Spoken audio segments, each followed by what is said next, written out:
সুপ্রিয় দর্শক মণ্ডলী, আসসালামু আলাইকুম। আশা করি আপনারা সবাই ভালো আছেন। আপনাদের সঙ্গে আছি আমি অ্যাডভোকেট সাইফুল ইসলাম তালুকদার। দর্শক মণ্ডলী, আইন শিখি চ্যানেলের পক্ষ থেকে আপনাদের সবাইকে জানাচ্ছি আন্তরিক অভিনন্দন, শুভেচ্ছা এবং স্বাগত। দর্শক মণ্ডলী, আমার এই চ্যানেলটি সম্পূর্ণ শিক্ষা বিষয়ক একটি চ্যানেল। আমার এই চ্যানেল থেকে আমি নিয়মিত আইন বিষয়ক কিছু আলোচনা করে থাকি। আমার এই আলোচনা যদি আপনাদের সামান্যতম উপকারে আসে, তাহলে সেটাই হবে আমার পরম পাওয়া চরম সার্থকতা। দর্শক মণ্ডলী, আজকে একটি বিষয় নিয়ে আমি আপনাদের কাছে হাজির হয়েছি। বিষয়টি হচ্ছে, কোনো সম্পত্তি যদি আনরেজিস্টার্ড কোনো দলিল দ্বারা ক্রয় করে, তাহলে যদি ওই ব্যক্তি আপনাকে রেজিস্ট্রি করে না দেন, তাহলে আপনি আইনগত কী ব্যবস্থা গ্রহণ করতে পারবেন। অর্থাৎ কোনো দলিল যদি আনরেজিস্টার্ড থাকে, তাহলে এই আনরেজিস্টার্ড দলিলের মাধ্যমে আপনি কি আইনগত সাপোর্ট পাবেন, সেটাই হচ্ছে আজকের আলোচনার বিষয়।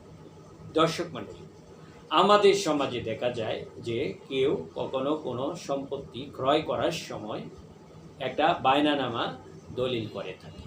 বিশেষ করে আপন ভাই বোন অথবা খুব ঘনিষ্ঠ বন্ধুবান্ধব, তাদের ক্ষেত্রে এই কাজটা হয়ে থাকে যে একটা বায়নানামা করে থাকে, একটা চুক্তি, মানে স্ট্যাম্পের মাধ্যমে একটা চুক্তি করে থাকে, কিন্তু এই বায়নানামা দলিলটা রেজিস্ট্রি করা হয় না। অথবা বিক্রয় দলিলও অনেক সময় দেখা যায় যে এইভাবে করে থাকে, কিন্তু দলিলটা রেজিস্ট্রি করা হয় না। যদি দলিলটা রেজিস্ট্রি করা না থাকে, তাহলে যদি ওই ব্যক্তি আপনার টাকা নেওয়ার পরেও যদি সম্পত্তি যদি আপনাকে হস্তান্তর না করে, দখল যদি আপনাকে না দেয়, তাহলে আপনি কি করতে পারবেন, সেই বিষয়টা মূলত আলোচনা করব। দর্শক মণ্ডলী, যদি এই ধরনের কোনো কাজ করে, তাহলে যদি কোনো সম্পত্তি আপনার কাছে কেউ বিক্রি করার পর যদি দখল আপনাকে হস্তান্তর না করে, আর সেই সম্পত্তিটা যদি দলিলটা যদি রেজিস্টার্ড না হয়, তাহলে কিন্তু আপনি বর্তমানে যে ভূমি অপরাধ প্রতিরোধ ও প্রতিকার আইনের মাধ্যমে একটা ব্যবস্থা আপনি নিতে পারেন। সেটা হচ্ছে যে আপনি তার বিরুদ্ধে একটি মামলা করে কেন দখল দিচ্ছে না, সেই দখলের জন্য আপনি তার বিরুদ্ধে একটা মামলা করতে পারেন। কিন্তু আপনি কিন্তু এই দলিলের মাধ্যমে যে রেজিস্টার্ড যে রেজিস্ট্রি করার সম্পত্তি কিন্তু আপনি নিতে পারবেন না, বাধ্য করতে পারবেন না তাকে সম্পত্তি দেওয়ার জন্য।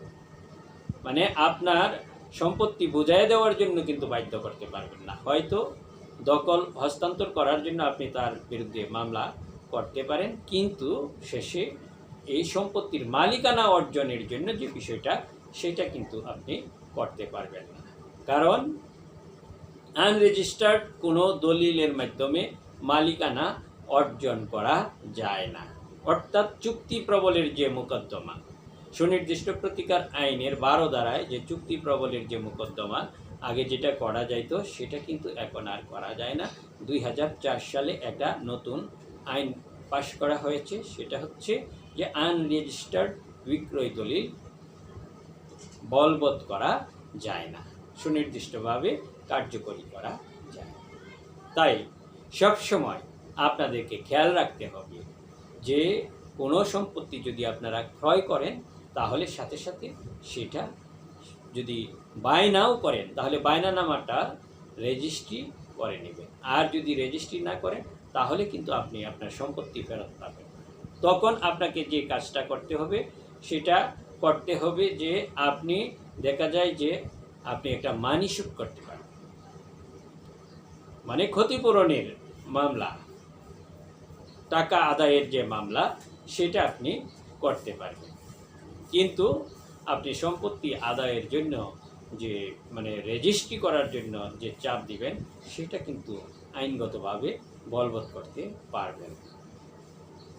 তো মানি শুট করলে মনে করেন দেখা যায় যে আপনার এখানে নির্দিষ্ট যে কোর্ট ফি দিতে হবে, কোর্ট ফি দিয়ে মোটামুটি কোর্ট ফিরও একটা পরিমাণ আছে যে অ্যাড ভ্যালোরাম কোর্ট ফি দিতে হয়, 2% হারে কোর্ট ফি দিতে হয় এবং এর উপরে আবার দেখা যায় যে 15% ভ্যাট দিতে হয়। এখানেও একটা খরচের একটা ব্যাপার স্যাপার আছে। তাই আমি বলবো যে যখনই আপনারা কোনো সম্পত্তি সংক্রান্ত কোনো ধরনের কোনো চুক্তিনামা, বায়নানামা, মানে বিক্রয় চুক্তি এইগুলা যখন করবেন, মানে হস্তান্তর যে চুক্তিগুলা যখন করবেন সেগুলি আপনারা রেজিস্ট্রি করে নেবেন।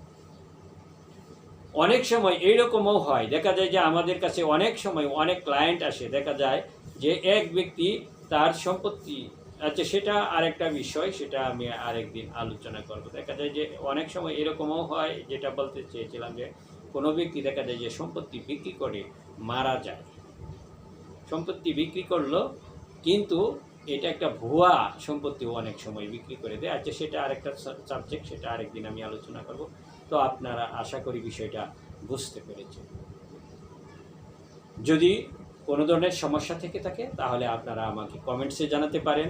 আর যদি আমার এই আলোচনা আপনাদের কাছে ভালো লাগে তাহলে আমার এই চ্যানেলটিকে সাবস্ক্রাইব করে আপনাদের পাশে থাকার সুযোগ করে দিন।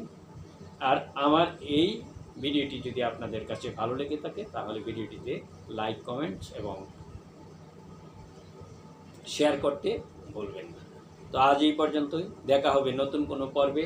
সেই পর্যন্ত আপনারা সবাই ভালো থাকেন, সুস্থ থাকেন। খুদা হাফেজ, আসসালামু আলাইকুম।